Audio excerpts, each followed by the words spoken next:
right, I'm Chris Avina with American Outdoor News, and today we have the president of CarbonTV, the co-founder of Carbon Unwind, and the host and producer of Outdoor Weekly. Please welcome Miss Julie McQueen. Hello, thanks for having me. Thank you for coming on. Thank you. Tell us a little bit about CarbonTV. CarbonTV has been around a little while. It's gone through a little bit of evolution, and now you're sitting at the helm. I am at the helm, and what a great place to be. CarbonTV has been around for around 8 or 9 years. It was a part of a larger media conglomerate back in the day, Carbon Media Group. There was an acquisition in 2017, and they pulled CarbonTV out of that to become a standalone OTT platform, which is when I came into the picture. I took over operations pretty quickly, and then became the president not too long after that. And CarbonTV is it's the largest OTT platform for distribution of outdoor content. Really proud of it. Well, it seems like almost every show on the Outdoor Channel and then some are on CarbonTV. They're coming over. Yeah. And, you know, I've been in this industry probably over 15, 18 years now. And on that side of things, almost 20 years total. Wow. And, you know, yeah. And so I'm seeing a lot of my longtime friends who I've known forever coming over to distribute their content on the network that I run. And there is nothing that makes me more proud than that. And it makes me work harder because, you know, I'm setting them up for success, just like they've set me up for success too. Do you find it easier to grow the network, being that you have so many friends in the industry and they're coming over, not only for CarbonTV, they're coming because they trust you as well?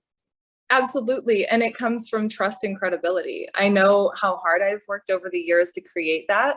And, you know, of course, it helps to know people and it helps to have those connections and to know who to call when you need something. But I think that it comes with the credibility as well. People know that when I say something, I mean it. And, you know, I work really, really hard to do the right thing. And yeah, so it's a give and take. You know, we've created this wonderful thing from those long-term relationships. Well, I know American Outdoor News would not have grown as quickly as it has because of my friends and relationships. And, you know, you're down there with Jana. Jana was one of my first covers. Yeah. Awesomely. Yes. Yeah, you know, it's so funny. Jana's my best friend. Everyone knows it. You know, the way we met, a lot of people don't know this, the way we met is our shows aired next to each other on the network. And that's why I met a lot of my girlfriends, you know, Bachman and a lot of them. We would see our show airing, and then these other girls would have a show too. And she's been my best friend for years and years. And we support each other. We empower each other. I'm on vacation with her right now. So if you hear noise in the background, it's totally Anna's fault. Now, you're the co-founder of Carbon Unwind. I am. Yeah. So Carbon Unwind is, that was a dream of mine a couple of years ago. I have a degree in psychology. You know, I meditate daily. I believe, you know, in this manifestation and this positive energy in life in general. And when obviously things with CarbonTV were going great, but when COVID happened, I had this entire team working under me of just brilliant people and not a lot to do because we weren't sure what was going to happen in media. So we created Unwind, which is a sleep and meditation app. So we create sleep stories, meditations. We have a kids section for affirmations and meditations for little kids. It's a beautiful company. It's done really well, and it's a fun, you know, little side business for us. I used to just watch Bob Ross and watch him, you know, the painter. He had such a soothing voice. Talk about positive energy. That man was right out. Yeah, that's the kind of guy you want to surround yourself with. Everything, you know, has a purpose, and you can find that silver lining in anything. Now, you are from Oklahoma. You didn't grow up hunting, did you? No, not from a hunting family. It's funny, my parents hunt now that I'm older. They, with their new spouses, you know, their lives now, they've begun also hunting. But when I grew up, no, hunting was not a part of the conversation. So I became a self-taught hunter around the age of probably 18, 19, 20, around that age. And who introduced you? Really nobody, and that was before social media. I'm aging myself a little, which is fine. But that was before we had social media, and I didn't really know a lot about, number one, hunting in general, but also wildlife in general. So I've told this story a million times, but I love this story. So I'll tell it again. I would go to the local bookstore in Springfield, Missouri, and, I got my hunter safety, course under my belt. I would go to the bookstore and I would learn about different types of deer and elk and where they lived. I didn't know there were other types of deer. Nobody ever explained those things to me. And I started understanding the hunting culture. And I entered into the industry, really quickly after that. That's quite a jump, from zero to 60. Yeah. Yeah. But, it was just kind of this, I just knew that that's what I wanted to do. And back then there weren't a lot of other females doing something like that. And what always has interested me is the things that nobody else is doing yet. So it seemed like a really good idea at the time. Now, I heard something on a podcast about how you, something about eating meat and how you incorporate it into your diet. And can you tell us something about that? About eating meat and how I incorporated it into my diet, or the reasons, my original reasons for becoming a hunter and how that was not the reason? Because that is one thing I do talk about sometimes. Yeah, let's do both.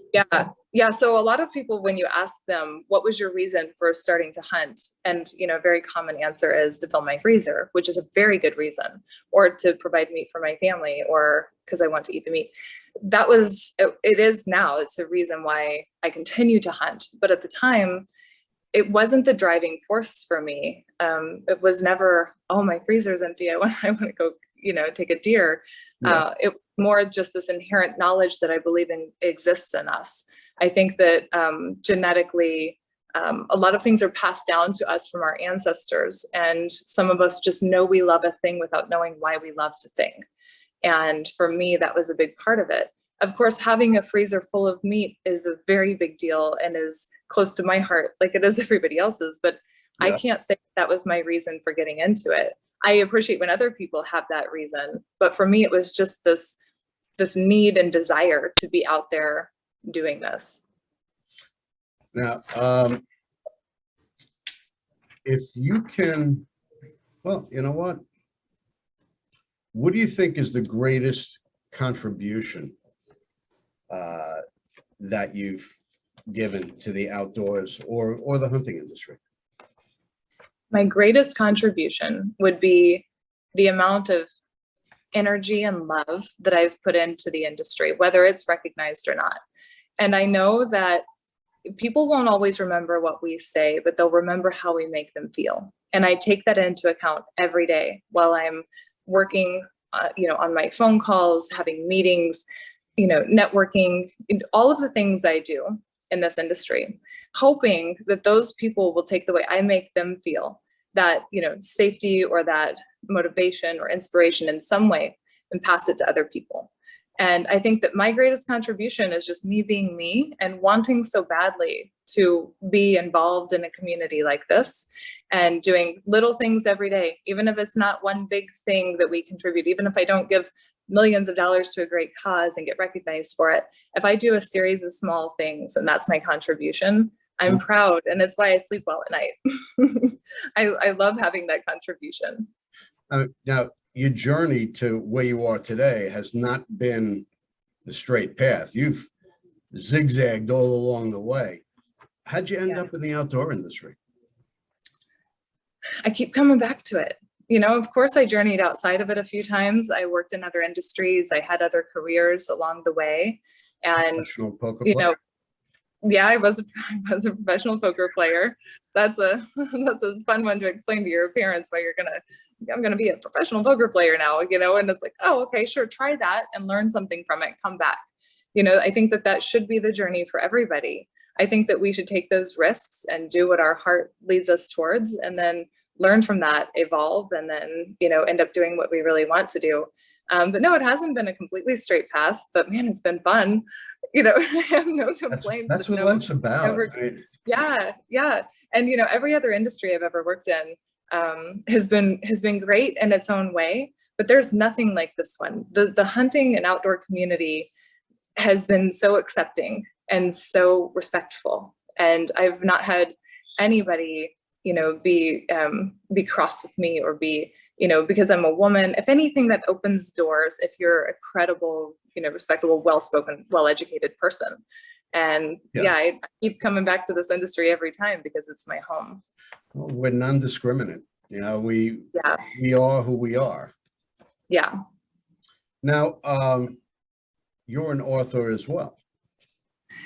I'm an author. Yeah, kind of. I mean, I write things, so I guess that makes me an author. So you've done blogging, you've written articles. I mean, all along the way. But Yeah. and you've done modeling. Your path has been, not straight. It's but it's all good stuff along the way. Now, Yeah.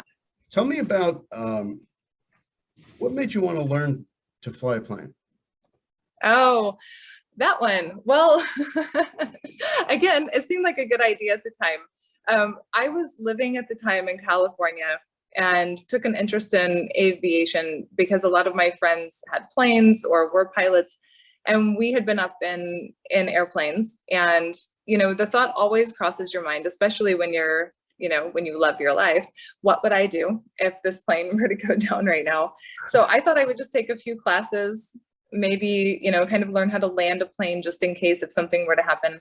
But I ended up falling in love with it, and I moved to Long Beach, took an accelerated program, studied aerobatics, really got into aviation for a long time. And it's something that is still very near and dear to my heart. I don't stay current. I wish I could. I just don't have the time to do it. But I stay in touch, in close contact with a lot of people who this is their life's passion. It's what they do. They create content around it. We're adding more aviation content to the CarbonTV platform and building out an entire section for these people who want to tell their stories about aviation. So my whole start in aviation started from just, I don't want to die, so I should know how to land an airplane, which I think is a thing that a lot of people should take on. You don't sit still. You're always picking up a project. Always. Yeah. You're multilingual, aren't you? I understand French. I don't speak it very well. I think it would help if I knew some people who also spoke the language so I could, work on it a little bit. I have Rosetta Stone, and I still, about one night a week, instead of, watching a show or whatever, I'll self-educate in the evening. And a lot of times that's a French lesson. And I don't know if it's my accent or my lack of practice, but it doesn't sound the way I want it to sound when it comes out, but I do understand it very well. There's apps now that you could just talk into it and it'll come out in the language that you want to talk to somebody in. Yeah, I know. Isn't that fascinating? Yeah. It's the whole world. It's crazy. Yeah. Now, here's a question for you. Okay. If you can change anything in your journey of life, what would it be?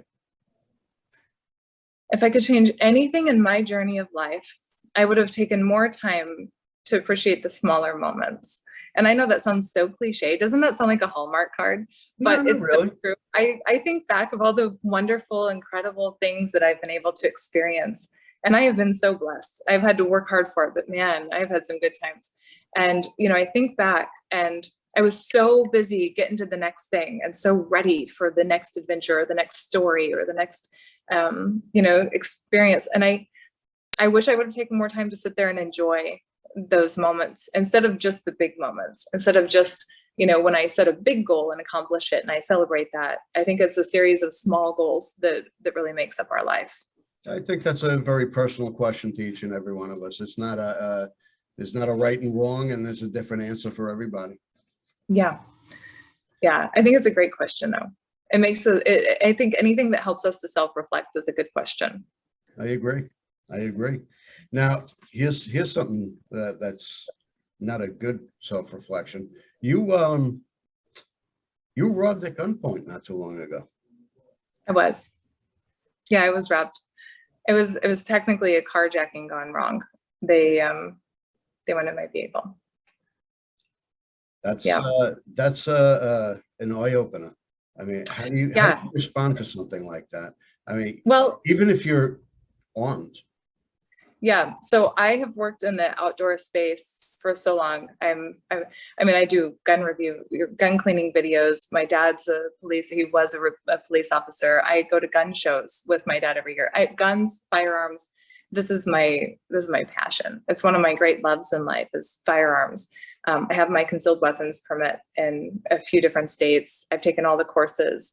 I have lived alone, traveled alone, adventured the world by myself. I'm this self-confident, very independent woman. And so my office is outside of Detroit, Michigan. And I had gone to have dinner with a girlfriend and her husband at their home.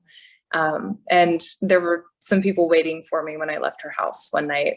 And this is not a secluded area. It was a very well lit street. There were cars driving by while it was happening, but I was a target. They knew that I would be coming out. I had my dog with me, and they got me the first time. They got my purse, obviously, which was fine. I thought I was getting away, but when they realized my keys were not in the purse, they came back for me the second time and got me. They got me 2 times. Wow. Wow. Yeah. Scary moment. How do It was terrible. How do you recover from something like that?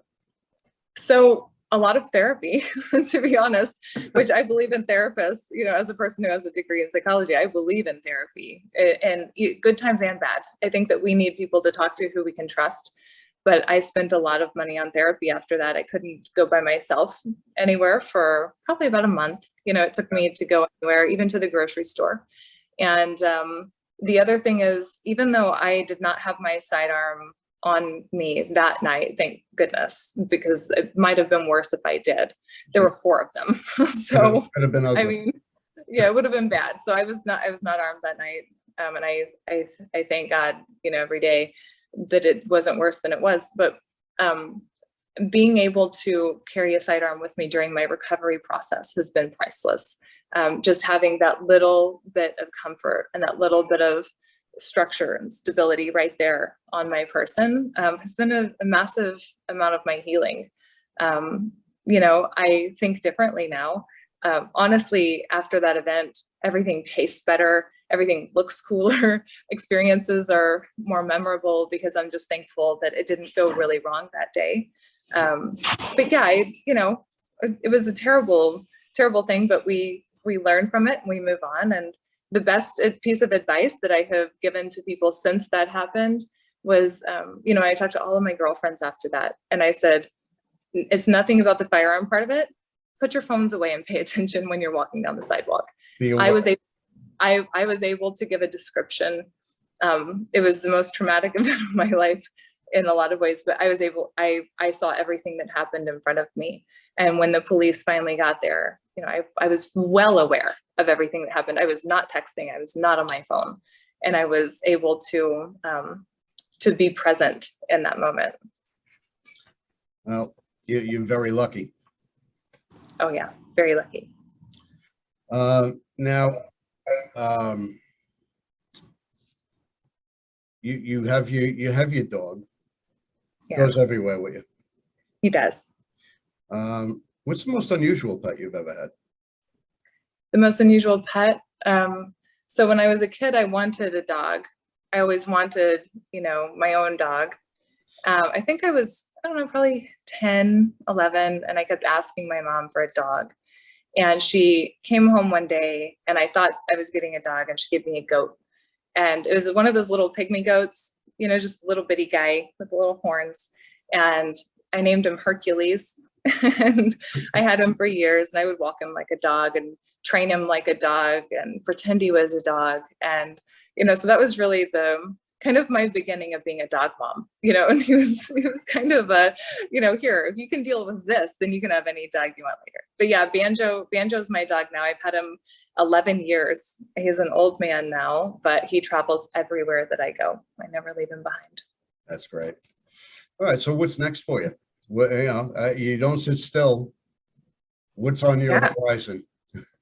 What's next? You know, I'm turning 40 this year and I'm excited about it. I know a lot of women kind of like don't talk about this, but you know, my 30s have been amazing and wonderful. And I think it just keeps getting better and better with age because we learn how to surround ourselves with the right people. Number one, we learn what we do and don't like. And then we also learn that nobody's paying that much attention to us. They're so self-centered. Nobody's watching what we're doing back closely. So, you know, it's kind of this magical time in my life where I get to work all the hours I want to, which is a lot of hours. Yep. I'm very focused on the business right now. You know, like I said at the beginning, I'm with Jana on vacation right now, but I mean, I don't take a lot of vacations these days and I do work while I'm on vacation, but that's my choice. When we love what we do so much, nothing will stop us from doing that to the extreme. And I wouldn't say I have any other, you know, crazy business adventures coming up other than CarbonTV has scaled rapidly in the past few years and it's about to get so much bigger and better. And I'm leading that ship, you know, towards exactly where it needs to be. I have a very strong vision for the business. And the best days for me are the days when I get to be running that business. It's really my passion in life. That's great. Well, you've accomplished quite a lot. I look forward to see what you have in store for us to see. And where else can we find you besides on CarbonTV? You know, I'm on social media. It doesn't mean I'm on there very often though. I have started posting a little bit more. I became very private a while back. You know, I used to put a lot of my personal life on my social media and really put that information out there for people.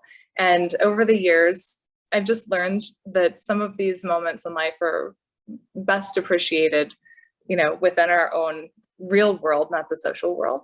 But I am on social media, on Instagram. You know, I go on there and I try to support the people who air on the network. I support my friends, you know, through social. So I'm Jules McQueen everywhere. You can always find me. But I mean, CarbonTV is really the spot to find me. All right. You know, that's kind of the center of my universe these days. All right. Well, I definitely appreciate your time. I look forward to seeing you at upcoming events. And I look forward to this coming issue. Yes. Well, thank you so much for having me. Obviously, a lot of my friends have worked with you and, you know, it's wonderful what you do. You dive into our lives in such a healthy way and give us a voice. So it's very much appreciated. It's been fun. Good. That's what I like to hear. I love to know when people love what they do. So it comes through in your work. Again, thank you for coming on. Of course. All right.